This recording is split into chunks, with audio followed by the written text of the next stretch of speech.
Hello and welcome to the third in a series of video game development tutorials on how to make your own scary survival horror game in Unity.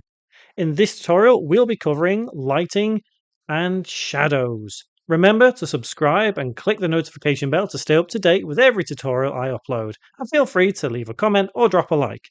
I also have a Patreon page where you can help be a part of this channel, and you'll also find the assets to this series there too, along with plenty of other things. You can also join as a free member. Now, on with the tutorial. So, as I mentioned in the last tutorial, lighting and shadows play a huge part in how a game looks, rather than just how you bring in textures and do whatever else with them. So, what we'll do is we are going to modify the materials we've created, combine it with some lighting to get a different kind of look and feel to our game.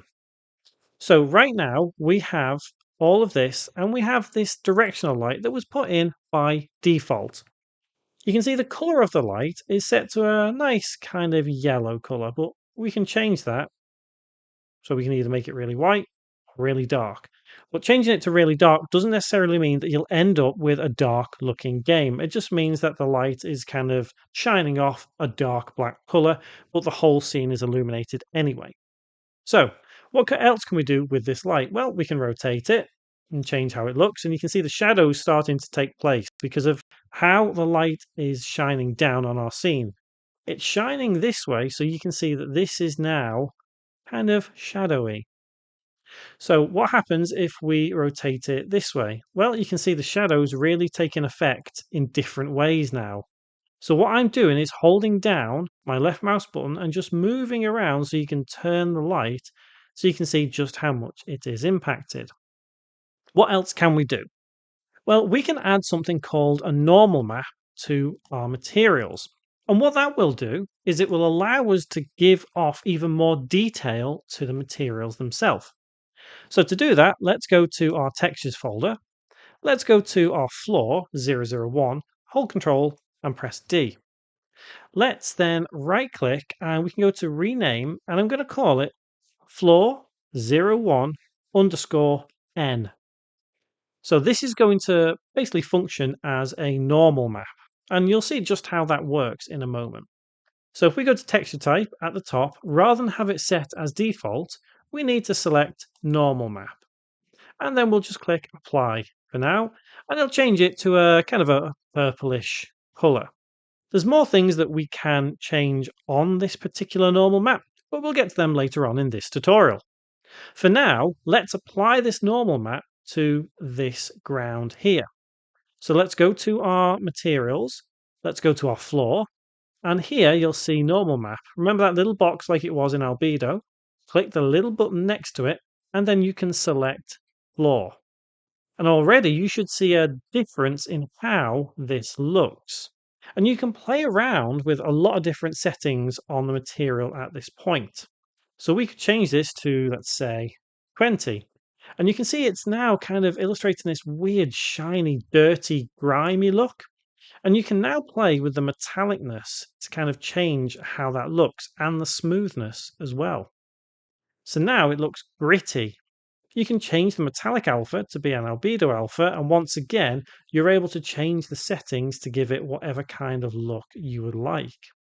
Changing the color also means it's applied as a different kind of way, so you could give a slight tint of pink or blue or green or yellow, whatever you want. I'm going to keep it as white for now, but I may change it to have a tint of kind of yellowy a little later on.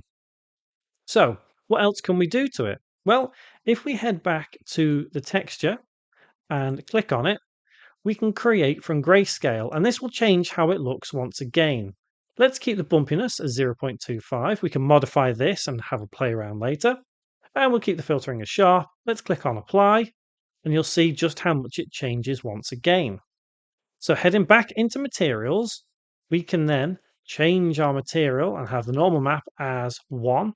And you can see it looks grimy and gritty, but it looks a bit over dramatic. Is that the right word to use? So let's have this set a little bit lower. So let's have it as 0.5. You can still see, I like the grittiness of it. It does look kind of cool. But you can see how the lighting and the shadows are really playing a part in how all of this looks now.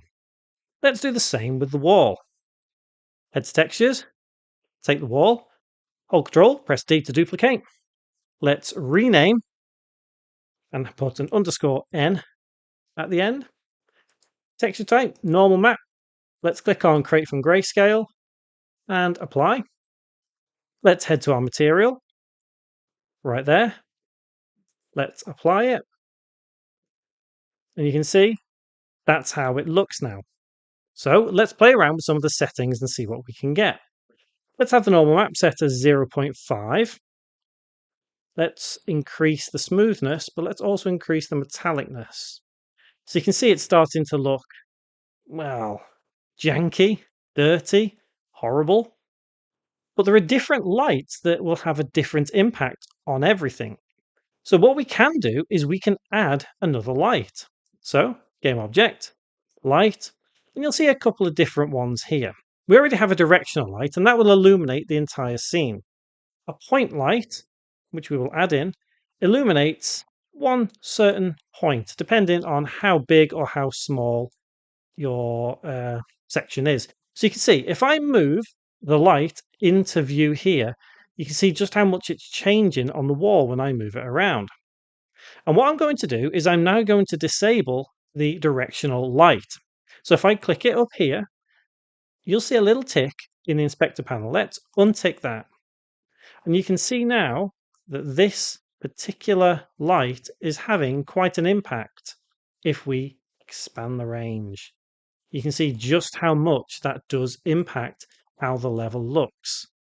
So looking at it now, it looks like it's been raining, it looks horrible, gritty. But remember, if we change our normal maps, we can make them look very different. So let's change the bumpiness down a little bit. Press apply, and you should see how that changed. You could also change the filtering to smooth. You're not going to see too much of a difference changing these settings as they are. They really come into play when you've got more in the scene, more lighting, more focused lighting as well. So let's try unticking Create from Grayscale and clicking on Apply. And you can see the walls now, they look less bumpy, less cobbly. And we'll do the same with the floor texture just for now as well. And I'm not entirely sure if I'm happy with how the floor looks at the moment. It does look a bit shiny. So what I'll do, I'm going to leave it as it is, but I will leave it up to you to change however you want your game to look. It really is entirely up to you. Let's get back to lighting. So the light itself, if we move it around, you can see has that impact on the wall itself and on the floor. We could change the color, give it that red tint. But if we zoom out, over here won't be red tinted.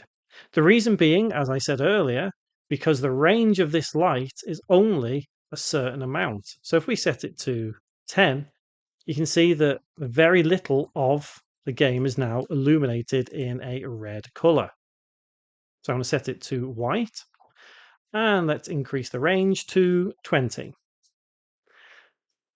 Let's have it there. So what other lights do we have? Well, if we go to game object, and if we go to light again, and spotlight, this one can be useful for example, illuminating a certain point in the game. So if you want to have a spotlight shining on something that maybe you need to pick up, this is the perfect light to do it.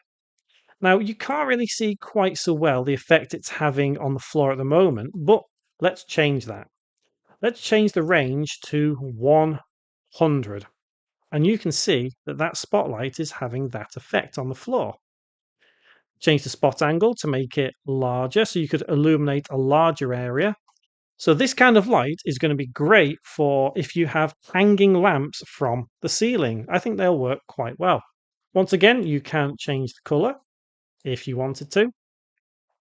And if we, for example, add a game object, so let's add a cube. I am going to set this position to 0, 0, 0, just to kind of bring it into the center of the scene. And I'm going to bring it upwards. You'll see that nothing actually happens. Now, the funny thing is, that not all objects will cast a shadow in the same way that they really should do. So if we pull our camera upwards, we can see that, yep, that cube should really be casting a shadow. So if we change this light and go down here to shadow type, you can either have hard shadows or soft shadows. So I'm going to click on hard shadows. And there you can see that this cube now has a shadow. So if you're creating a game and you're wondering, well, I've got a light, but no shadows are appearing. Why have I got no shadows? It could just mean that your light source needs to have its shadow settings turned on.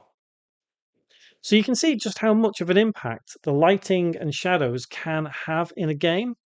Now, if I duplicate this floor and pretend it's a ceiling, you can see now that we can expand some of these lights and it'll be treated more like a room. Now, there is a lot more that you can do with lights and shadows in Unity, and a lot of it will become more apparent as we develop more and more of this environment. So next tutorial, what we are going to do is we are going to bring in our player and we'll probably bring in a couple more assets to start building up how this level looks, because it is very boring now. You know, we're 3 tutorials in, we've only built this little section, we've not even played our game yet. We could have a look in the game, but you're not really going to see a whole lot. So yeah, we're going to bring in the player. But before we end this tutorial, let's actually save. So hold Control, press S, and by default it will save that scene, which is the sample scene, but we'll change all that later. So yeah, play it next time, maybe some assets, and remember, subscribe, click the notification bell to stay up to date with every tutorial I upload, and I'll see you next time.